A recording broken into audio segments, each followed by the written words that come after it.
Hi friends, everything you see around you moving has kinetic energy, whether it is running man, moving car, uplifting rocket, flying birds, flying aeroplane, or aeroplane running on the runway. Every moving body is believed to have kinetic energy, and in physics, we can assess this kinetic energy by the formula. Kinetic energy is equal to half mv square, where m is the mass of the moving body and v is the velocity of the same moving body. Today in this video we are going to derive this kinetic energy formula. So let's start. When you apply a force to a body at rest, it starts moving and covers certain displacement. A displacement is the shortest distance between 2 points. So we can multiply this force and the displacement to get work done by this moving body according to the formula of work.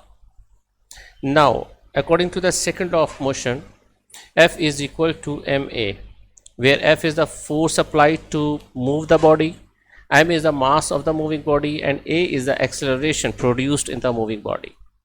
Briefly explaining, this formula was derived from the fact that force applied to a body is directly proportional to the acceleration produced in it, and acceleration is a change in velocities per unit time.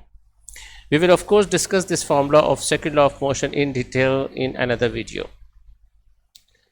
Now we come to the third equation of motion, that says Vf square minus Vi square is equal to 2as, where Vf is the final velocity and Vi is the initial velocity. S is the displacement, so we can use d in place of s.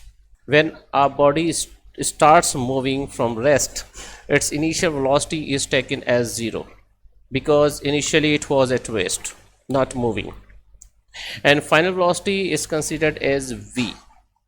Putting the values of initial and final velocities and displacement in third equation of motion and rearranging them, we get d is equal to v square upon 2a, where d is the displacement covered by the body, v is the velocity, and a is the acceleration produced in the body when a force was applied to move it. In place of F we put ma, of course F is equal to ma, and in place of d, that's the displacement, we put v square upon 2a, and a and a at numerator and a at denominator both are cancelled out, and finally we get work is equal to half mv square. So we can replace the work with kinetic energy in the formula, and finally we get the formula for kinetic energy as half mv square. We will study further topics of physics in next upcoming videos. Till then, goodbye.